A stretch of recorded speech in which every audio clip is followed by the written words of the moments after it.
ஆன்மீக தேடலும் இறை வழியும் நிறைந்த நம் பாரத திருநாட்டில் உலகமே வியக்கும் வண்ணம் அசாத்திய சித்திகளை பெற்று மனிதர்களை நல்வழிப்படுத்திய சித்தர்களும் யோகிகளும் எண்ணற்றோர் உண்டு.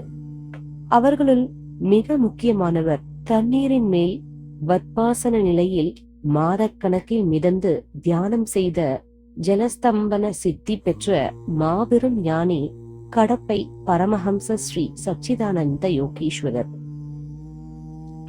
அவரது போதனைகளையும் வாழ்வியல் ரகசியங்களையும் அடுத்த தலைமுறைக்கு கொண்டு சேர்க்கும் ஒரு உன்னத ஆன்மீக பயணமாக வியாழக்கிழமை தோறும் இந்த தொடர் அமைய போகிறது. இன்று முதல் பகுதியில் அவர் குப்புசாமியாக வாழ்ந்த இல்லற வாழ்க்கையையும் அவர் துறவியாக மாறிய ஆன்மீக பின்னணியையும் ஆழமாக பார்ப்போம். 1865 ஆண்டு பிப்ரவரி மாதம் 16ஆம் தேதி காஞ்சிபுரம் பகுதியில் வாழ்ந்த தீவிர சிவபக்த தம்பதியரான சோமசுந்தரம் விசாலாட்சி அம்மாள் ஆகியோருக்கு மகனாக பிறந்தார் குப்புசுவாமி. ஆம், அதுதான் நம் சுவாமிகளின் இயற்பெயர். சிறு வயது முதலே அவரிடம் ஆன்மீக நாட்டம் அதிகமாக இருந்தது. காஞ்சிபுரத்தில் 8ஆம் வகுப்பு வரை கல்வியை முடித்த குப்புசுவாமிக்கு பெற்றோரின் விருப்பப்படி பெருந்தேவி அம்மாள் என்ற பெண்ணுடன் திருமணம் நடைபெற்றது. பெருந்தேவி அம்மாள் தீவிர விஷ்ணு பக்தை. திருமணம் முடிந்தாலும் குப்புசாமியின் மனம் உலக இன்பங்களில் நாட்டம் கொள்ளவில்லை. அவர் எப்போதும் காடுகளிலும் தனிமையான இடங்களிலும் ஆழ்ந்த தியானத்தில் ஈடுபடுவதையே வழக்கமாக கொண்டிருந்தார். இங்கே நாம் உற்று நோக்க வேண்டிய ஒரு உன்னதமான விஷயம் உண்டு. ஒரு சராசரி மனிதர் எப்போதும் தியானத்திலேயே இருந்தால் குடும்பம் என்னாவது என்று இல்லத்தரசிகள் கவலைப்படுவது இயற்கை. ஆனால் பெருந்தேவி அம்மாள் ஒரு உன்னதமான பெண்மணியாக திகழ்ந்தார். தனது கணவரின் ஆன்மீக தேடலை, அவரது ஆத்மார்த்தமான நிலையை அவர் முழுமையாக புரிந்து கொண்டார். அவர் கணவரை இல்லற பந்தத்திற்குள் கட்டாயப்படுத்தி பூட்ட நினைக்கவில்லை. மாறாக குப்புசுவாமி அவர்கள் வீட்டிலேயே எந்தவித தொந்தரவும் இல்லாமல் தியானம் செய்வதற்கு தேவையான அமைதியான சூழலை தன் கைகளால் உருவாக்கி கொடுத்தார்.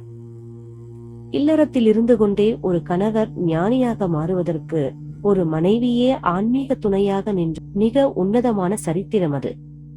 சுவாமிகளின் வம்சாவளியினர் இன்றும் தமிழகத்தில் அவரது ஆன்மீக பாரம்பரியத்தை போற்றி வாழ்ந்து வருகிறார்கள் என்பது குறிப்பிடத்தக்கது.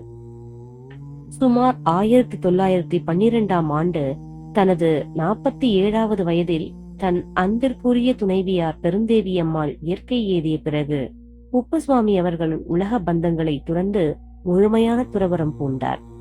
அங்கிருந்து ஆந்திரா மாநிலம் கடப்பை மாவட்டத்தில் உள்ள கடிகோட்டே என்ற கிராமத்திற்கு சென்று தீவிர யோக பயிற்சியில் ஈடுபட்டார். அங்குதான் அவருக்கு அந்த அற்புத திருநாமம் கிடைத்தது. வெட்டவெளி பரம்பரையை சேர்ந்த நித்யானந்தர் என்ற முதிய துறவியின் வடிவில் வந்த ஏகாம்பரேஸ்வரர் இவருக்கு யோக கலைகளை உபதேசித்து ஸ்ரீ பரமஹம்ச சச்சிதானந்த யோகீஸ்வரர் என்று திருநாமம் சூட்டினார். அன்று முதல் அவர் கடப்பை சுவாமிகள் என்று உலகினரால் அழைக்கப்படலானார். அவர் எழுதிய ஜீவ பிரம்மைக்கிய வேதாந்த ரகசியம் என்ற நூலில் அவர் குறிப்பிடுவது போல, தொடர்ந்து யோக பயிற்சி செய்யும் போது நம்மை மூடியிருக்கும் காம குரோதங்கள் நீங்கி நம்முள் ஞானம் ஜோதியாக பிரகாசிக்கும். அடுத்த வியாழக்கிழமை பகுதி 2 உலகமே வியந்து பார்த்த கடப்பை சுவாமிகளின் அசாத்திய ஜலஸ்தம்பன சித்தி பற்றியும், பெங்களூரு ஏரியில் அவர் பல 100 நாட்கள் தண்ணீரில் மிதந்து செய்த தியான ரகசியங்கள் பற்றியும் விரிவாக காண்போம். இந்த ஆன்மீக பயணம் உங்களுக்கு பிடித்திருந்தால் உங்கள் கருத்துக்களை கமெண்டில் பகிருங்கள். ஓம் நம சிவாய.